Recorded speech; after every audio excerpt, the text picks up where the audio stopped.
Petrol सस्ता हुआ है, डीजल सस्ता हुआ है, लोगों को रिलीफ मिला है। अब तो इंटरनेशनल मार्केट के अंदर इतने पेट्रोल की कीमतें गिर गई हैं, तो इनको तो 150 रुपए कम करने चाहिए थे। महंगाई टोटल जो हुई है, पेट्रोल महंगा होने की वजह से किराए वगैरह बढ़ गए, वो सारा कुछ कमी में आए तो तब भी फायदा होगा ना। पेट्रोल की कीमत और भी कम होनी चाहिए, क्योंकि आलमी मार्केट में पेट्रोल की कीमत बहुत कम है। अच्छा दाम तो है, लेकिन और भी कम होना चाहिए ताकि ये कि हर आवाम को सहूलत मिले।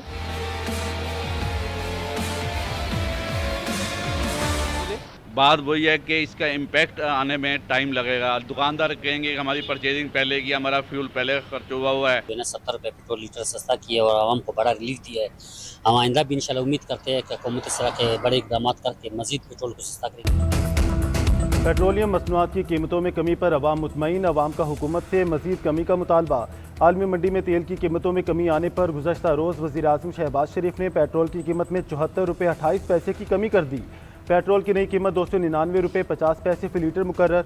डीजल की कीमत में 67 रुपये 31 पैसे की कमी, अब 311 रुपये 47 पैसे फ़ी लीटर मिलेगा। मट्टी के तेल की फ़ी लीटर कीमत में 48 रुपये 29 पैसे कमी, नई कीमत 233 रुपये 90 पैसे फ़ी लीटर मुकर्रर। पेट्रोलियम डिवीज़न ज़राए के मुताबिक पेट्रोल पर लेवी 40 रुपये 49 पैसे कम और डीजल पर 19 रुपये 70 पैसे बढ़ा दी गई।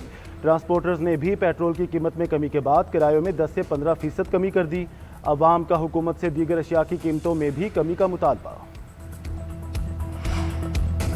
ईरान और अमरीका के दरमियान बाज़ाब्ता मुज़ाकरात के आगाज़ की तैयारियां आखिरी मरहले में दाखिल। अमरीकी मीडिया के मुताबिक सदर ट्रंप के खुसूसी नुमाइंदे स्टीव विटकोफ स्विट्ज़रलैंड रवाना हो रहे हैं, जबकि जेरेड कुशनर पहले ही वहां मौजूद है। ईरानी वज़ीर ख़ारजा अब्बास अराग़ची भी आज स्विट्ज़रलैंड आमद मुतवक्की है। फ़रीक़ैन ने 40 ममालिक को आगाह कर दिया। ईरान ने अमरीका के साथ मुज़ाकरात को लेबनान में सीज़ फायर से मशरूत किया था। दूसरी जानिब अमरीकी एजेंसी ने ट्रंप इंतज़ामिया को खबरदार कर दिया, इसराइल ईरान के साथ अमन मुआहदे को सबूताज कर सकता है। वाशिंगटन पोस्ट के मुताबिक इसराइली वज़ीर आज़म नेतन्याहू पर लेबनान में फ़ौजी कार्रवाइयाँ जारी रखने के लिए सियासी दबाव है। इसराइल ऐसा इकदाम कर सकता है जो अमरीका ईरान हतमी मुआहदे में रुकावट बनेगा।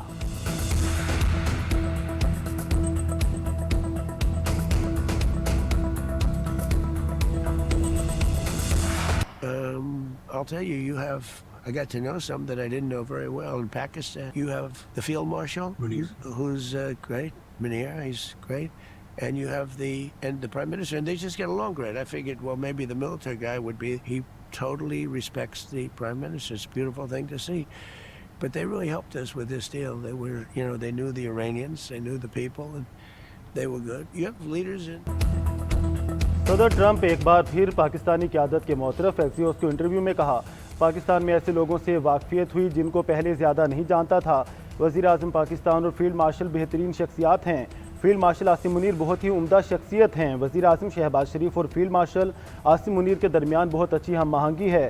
फ़ौजी सरबराह अपने वज़ीर आज़म का बहुत ज़्यादा एहतराम करते हैं। वो ईरानियों को जानते थे, उन लोगों से वाकिफ़ थे, इसलिए मुज़ाकरात में पाकिस्तान ने बहुत अच्छा किरदार अदा किया।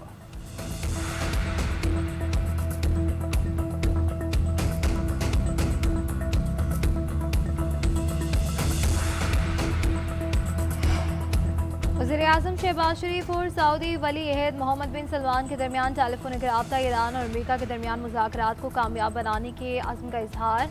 दोनों रहनुमाओं ने इत्तफ़ाक़ किया कि मुज़ाकराती अमल को सबूताज बनाने की कोशिशों के खिलाफ चौकस रहना होगा।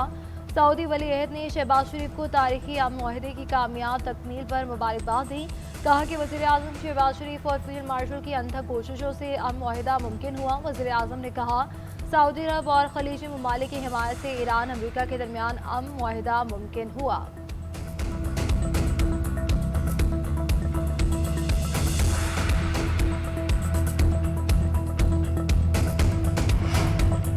इसराइल और हिजबुल्लाह का सीज़ फायर पर इत्तफाक। खबर एजेंसी के मुताबिक मकामी वक्त के मुताबिक शाम 4 बजे से जंगबंदी शुरू हो गई। सीज़ फायर के ऐलान के बाद ही इसराइल की हरधर्मी ख़त्म न हुई। जनूबी लिबनान और मशरक़ी इलाकों पर 45 मिनट में 12 फ़िज़ाई हमले, 47 अफराद शहीद हो गए, दर्जनों ज़ख्मी, मुतादिद लापता। रेस्क्यू टीमें मलबे तले दबे अफराद की तलाश में मसरूफ़। इसराइली फ़ौज ने जनूबी लिबनान में हिजबुल्लाह के ठिकानों और बुनियादी ढांचे को निशाना बनाने का दावा किया। हिजबुल्लाह पर जंगबंदी की खिलाफ वर्जी का इल्ज़ाम आयद किया। अपने एक अफसर समेत 4 इसराइली फ़ौजियों की हलाकत की तस्दीक की। उधर अमरीकी मीडिया का दावा है कि इसराइल को सीज़ फायर पर सदर ट्रंप ने आमादा किया। NCB की रिपोर्ट के मुताबिक सदर ट्रंप ने इसराइली क़यादत से फ़ोन पर बात की। सदर ट्रंप ने इसराइल को कहा हिजबुल्लाह से जंग बंदी करें।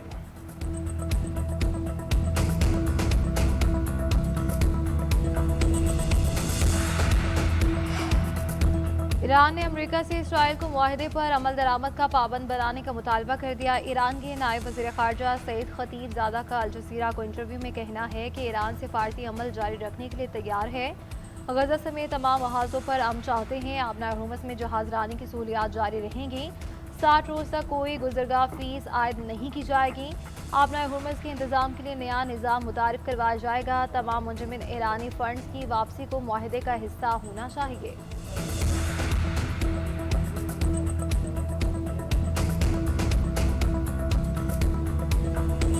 People who will say that Israel's interests are never aligned with America's, and I think that's also not true. I think the reality is they're a good partner in the same way that the United Kingdom or France are good partners. Israel अमरीकी सियासत में असरअंदाज होने की कोशिश करता है। Israel की राय का एहतराम है, लेकिन हमारे मफादात उनसे अलग हैं। अमरीकी नायब सदर JD वैंस के इंटरव्यू में इज़हार ख्याल कहा इसराइल अमरीका का ऐसा ही इत्तेहादी है जैसे फ्रांस और बरतानिया हैं। हम हर वक्त सिर्फ अपने इत्तेहादियों के मफादात का ख्याल नहीं रख सकते। अमरीकी रहनुमाओं को बहुत मोहतात होना होगा, अपने मुल्क का मफाद देखना होगा। ईरान अमरीका माहदे से इसराइल खुश नहीं, इसलिए ये माहदा उनकी नज़र में बुरा माहदा है।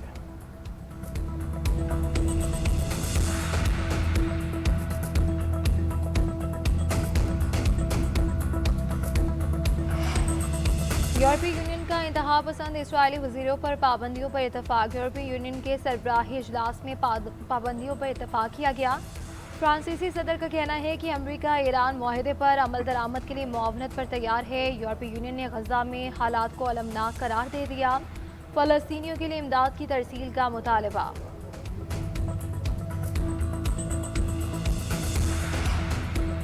नायब वज़ीर आज़म और वज़ीर ख़ारजा इसहाक़ डार और ईरानी वज़ीर ख़ारजा अब्बास इराक़ची के दरमियान टेलीफोनिक रब्ता। इसहाक़ डार ने ईरान और अमरीका के दरमियान इस्लामाबाद मुफ़ाहमती याददाश्त पर दस्तखत की मुबारकबाद दी।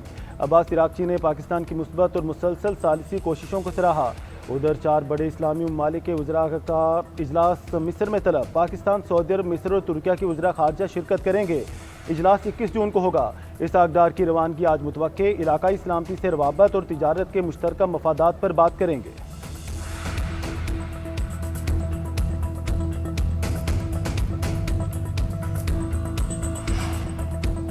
बन्नू में सड़क किनारे नस्ब 2 बम धमाकों में 7 अफराद शहीद और 3 जख्मी हो गए। पहले धमाके में मुसाफिर गाड़ी को निशाना बनाया गया, जबकि दूसरा धमाका जख्मियों को ले जाने वाली गाड़ी के करीब हुआ।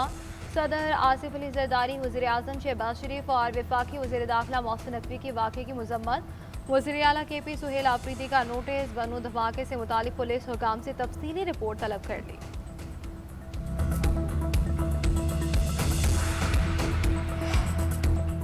वज़ीर आला पंजाब मरीम नवाज ने तमाम शहरों में खुदाई करके गड्ढे खुले छोड़ने पर पाबंदी लगा दी। वज़ीर आला मरीम नवाज का कहना है कि गली मोहल्ले और सड़कों में खुदाई करके छोड़ने से अवाम को शदीद मुश्किलात का सामना करना पड़ता है।